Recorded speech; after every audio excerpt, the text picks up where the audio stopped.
Hey guys, you're Marta Geek. In this video, I'm going to be sharing some gameplay for Dauntless on the PlayStation 4, and the reason that I'm doing this is because this game was actually confirmed coming for the Nintendo Switch this fall, I think, or later this year, and it's pretty cool. It's the first time I ever tried it. I know it's been popular on PC, and it came recently for Xbox One and PlayStation 4.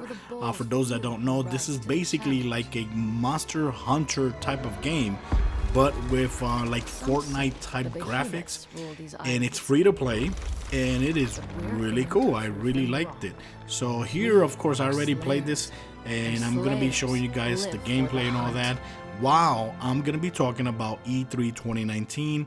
I'm gonna be sharing with you guys all the things that I liked about 2019, especially going conferences from conferences, and of course, while I'm talking, you guys can see how this game actually plays, just in case you never ever heard about this game or are new to this game, and so you can have an idea what to expect when you get this on the Nintendo Switch. I don't know if it's gonna look like this, but I don't see why it shouldn't look as good as this.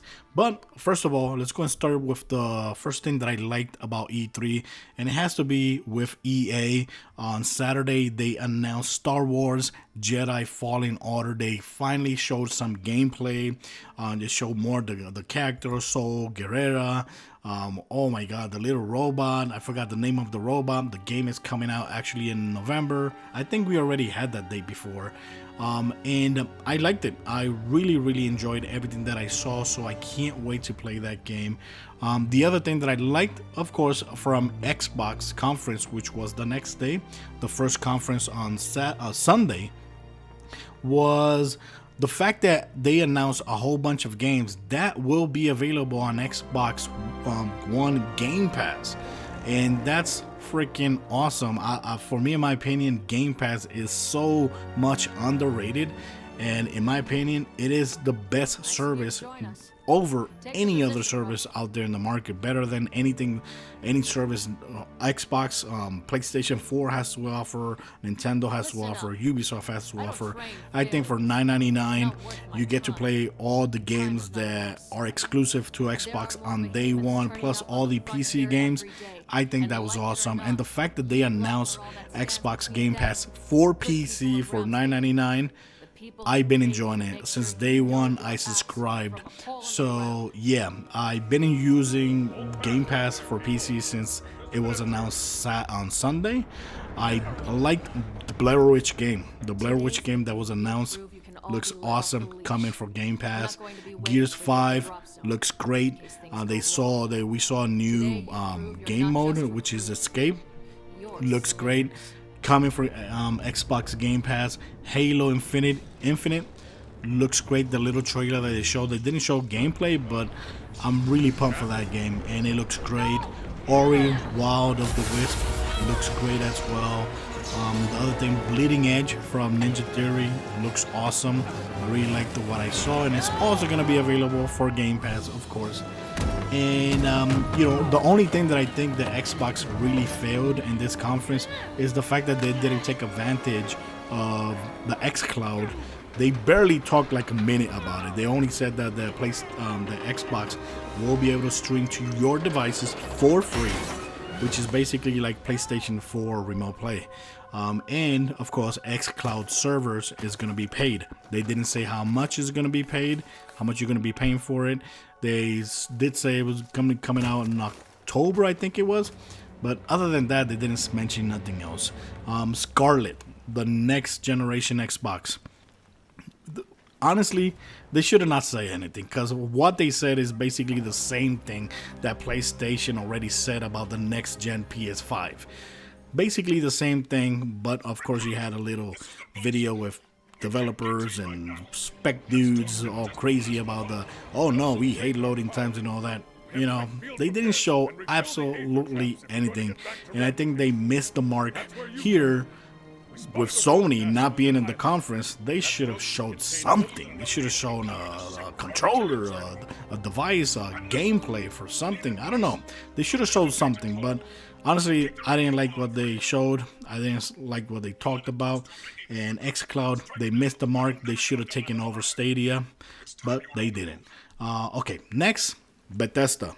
Bethesda, for me, in my opinion, was the best conference with flow. It flowed the best. It was not slow at all. It never slowed down. You had people talking before the gameplays, but they were talking fast. And let's go see some gameplay. They showed a lot of gameplay, which was interesting.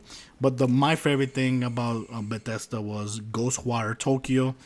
Looked great, a very cool trailer. We don't know how the gameplay is going to be, but that most likely is coming out next year, of course, if it doesn't get delayed. You know how it is. I really like what I saw. Wolfenstein Youngbloods, I like what they showed, gameplay, and of course Wolfenstein Youngbloods is going to come out next month for the Nintendo Switch. So of course I was hyped with all the gameplay that I saw, because I'll be able to play that on the go. Of course, it's not going to look better than PlayStation 4 or Xbox One, but being able to play on the go, I think it's going to be freaking awesome. Deathloop, that was another cool game that they announced, and we saw some gameplay. Not gameplay, but we saw some action going on the screen. Looked cool. The graphics look cool, and I think it will be nice. I don't know if it's going to be good or not, but I really liked what I saw. Doom Eternal. Doom Eternal, I love the way they finished the show with Doom Eternal. It was incredible. I liked everything they showed about Doom Eternal. The action, the weapons, the enemies. It was amazing. And of course, it's also coming out for Nintendo Switch as well. Of course, it's not going to look better, but, I'll be able to play it on the go. So, yes, Doom Eternal. I can't wait to play it. I really loved everything they showed about it. And in my opinion, like I said, for me, the show with best flow was Bethesda. Then came Ubisoft the next day, which in my opinion, it's my most disappointing, because I was expecting a lot. I was expecting a lot from Ubisoft, since Ubisoft have been showing a lot of love for the Nintendo Switch, right? And there was a rumors that came out earlier, a couple weeks earlier, about Splinter Cell. I was waiting for something for Splinter Cell. Nothing happened. A game that's coming out in October, which is Ghost Recon Breakpoint. They didn't show gameplay. And I don't get it why they didn't show gameplay for a game that's actually coming out in a couple months. So that was, for me, disappointing. They did show trailer and all that, but I wanted to see gameplay, and they did not show gameplay or a mission, at least something like that. I was disappointed there. But what I really, really loved was Watch Dogs Legion. Watch Dogs Legion looks incredible. They showed a lot of gameplay. I was surprised the amount of gameplay that they showed. And it's really cool, the new mechanics where you switch between characters. Oh my god, that game, I can't wait to play it. And luckily it's not coming out this year, because this year it's too loaded with too many games coming out. So it's coming out next year, and it looks incredible. Really happy for that game. God and Monsters, another new game that was announced, which it looks familiar to Zelda, but it's from the creators of Assassin's Creed Odyssey. I hope we see more gameplay. I didn't see gameplay. I think they did show gameplay somewhere or on the floor or something like that, but it looks cool. Looks pretty nice. Another service that they actually announced was Uplay Plus. In my opinion, a lot of people didn't like it because of the price, $14.99. But keep in mind, it's $14.99, and it also includes new games from Ubisoft. In other words, if in October you want to play Ghost Recon Breakpoint, guess what? All you got to do is pay $14.99, and you get to play Breakpoint for that price instead of paying $60 a month. You can cancel anytime. So in my opinion, that is totally worth it, because I'd rather pay $14.99 than $60 for a game that I'm gonna play, finish, then sell it or something like that. Same thing goes with Watch Dogs Legion. When it comes out, if the service is still alive, all you gotta need is $14.99, and you play Watch Dogs Legion. If you're one of those that finish games fast, like in a month, Oh my god, I think it's really good. Of course, it would have been better if it was $9.99 because that's exactly what Microsoft charges you for $9.99, and you get to play all exclusive Xbox games. So the service is very, very similar to Xbox Game Pass, but instead of having exclusive console games, you're getting exclusive Ubisoft games on day one. So that was pretty cool. I already subscribed. That way I can actually try it out in September when it comes out in beta. So yes, I'm looking forward to try it out, even though yes, it's more expensive, $14.99. But remember, it's a service you can cancel anytime. And you could just play it a month or just to play one game or two games, and that's it. So pretty good, but I was disappointed with Ubisoft. I was expecting more. Another thing, let's go ahead with Square Enix. Square Enix was a good conference. It was a good conference. The only thing is that I loved the beginning and I loved the end of the conference. The beginning was Final Fantasy VII Remastered. I think it looked incredible. I loved how they showed the game and how they explained how the new mechanics work. And for a person like me that didn't play Final Fantasy VII, I'm actually pumped for this game. I'm actually hyped for the game, and I want to play it. So I really did like about that about Square Enix. Everything in between, I just didn't like. It was too many Final Fantasy remaster games, too many JRPG games, which is not for me. So if you are a huge RPG fan, this is a conference that should be your favorite conference.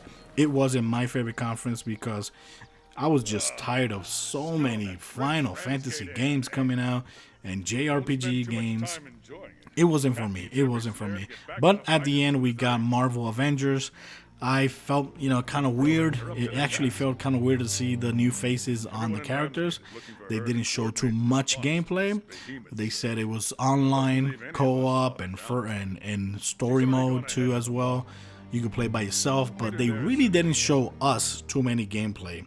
They did show it gameplay on the background or on the floor or behind doors. And a lot of people have mixed emotions about this game.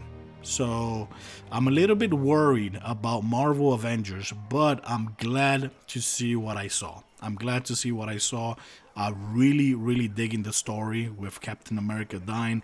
I don't think he really died, because why would they show you that on the trailer, right? I think they're hiding something, and I think he'll be back. But it's pretty cool. Of course, now let's go ahead with Nintendo, of course. Which, of course, was one of my favorite conferences, which wasn't a conference. It was basically a Nintendo Direct that obviously was meant to have no flaws. That's why I can't say that this is the best conference of E3, because it wasn't a conference. It was error-free. It was an edited video that they uploaded for us to watch, of course. So, but I loved Luigi's Mansion. Luigi's Mansion 3 looked incredible. I played Luigi's Mansion 1 on the GameCube. I played Luigi's Mansion 2 on the 3DS XL. And I just can't wait to play this game on the go. And this game is coming out later this year. I think it will be coming out like around, I don't know, December, or I don't know when it's going to come out. But wow. It looked incredible. I loved everything about it. The new mechanics with the vacuum and all that. Oh my god. I can't wait for Luigi's Mansion 3. It was my best game of the show. Best game of the show for me, Luigi's Mansion 3.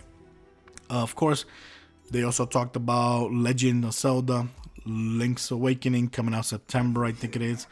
Awesome. Can't wait to play it. Looks pretty cute, really nice. The Breath of the Wild sequel, I can't believe they actually showed something, a little trailer. Really hyped for that game, because in my opinion, still Breath of the Wild is the best game on the Nintendo Switch. In my opinion, today it's still the best game. So can't wait for the sequel. Marvel Ultimate Alliance, I like what I saw. Some people didn't like it, but I really like what I saw. So I can't wait for that. It's coming out later this July. Yeah, July. So I can't wait to play that. They actually confirmed The Witcher 3. The Witcher 3 is actually coming to the Nintendo Switch. And what's cool is that it includes all the DLC. And it's going to be in one card, one game card. There's not going to be extra downloadable files. Huge. Most likely there will be, because there will be updates later on for the game. But it's cool that almost the whole game is going to be in one card. So that's awesome. And it's coming out, I think... Hey, I can't remember. They actually showed a date. Correct me if I'm wrong. They actually showed a date, but I can't remember. No, I don't know. So the other thing that they showed and talked about was Resident Evil 5 and 6. Confirmed, coming out later this year. Not a really huge fan of 5 and 6, but maybe I'll try it out. Maybe 6 I'll try it out, because this is the one that I played the less. I did play Resident Evil 5 and finished it, and I liked it. Resident Evil 6, I played it a couple hours, and I don't know. I just didn't keep on playing it. Alien Isolation, confirmed, coming for the Switch. I don't know about that game. I don't know why that game is coming out for the Switch. I don't think it fits the Switch. It's going to be a dark game, and I don't know. I just don't know why. I don't like it. Astral Chain looks incredible. It's coming out later this year. Animal Crossing, they did confirm it's coming out next year. I'm not a huge fan of that franchise, so I didn't like it. A lot of people did like it, but I just don't like it and don't care for it. Also, Dauntless, of course.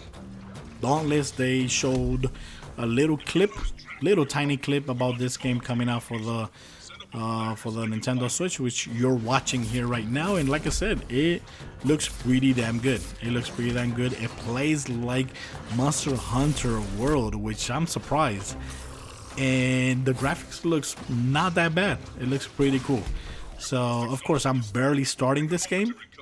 Like you see here, I'm barely starting this play. I think I'm not even level 2. So, but I'm gonna try to keep playing it. But most likely I'm gonna want to play it on the Switch. No, I don't know. But other than that, guys, that's all the things that I liked about E3 2019. In my opinion, it was a good E3. I liked it. It would have been better if Sony would have been there too as well. But you know, there's a lot of games that were announced for Sony. Of course, I almost forgot. How am I gonna not mention Cyberpunk 2077 when Keanu Reeves showed up? Oh my god, I was super pumped. Super excited. Very nice to see Keanu Reeves on stage. And when we saw the gameplay of not the gameplay but the trailer, and we saw Keanu Reeves' character pop up, oh my god, I was going crazy. I was going as crazy as everybody, and right there as well in the conference. So I was super pumped for that. Really happy to see that it's coming out next year. Can't wait to play it. But that's it, guys. That's it. That's all the things that I liked about E3 2019. There's already a date for next year. I think it's June 9 to June 11 next year. And that's it. So here, like you see, we already beat this guy, which is a behemoth, I think, as well. And that's it. So guys, thanks for watching this video. Let me know what you think about Dauntless. Are you excited that this game is coming out for the Nintendo Switch? And let me know what you think about E3 as well. Till next time, guys. Bye bye.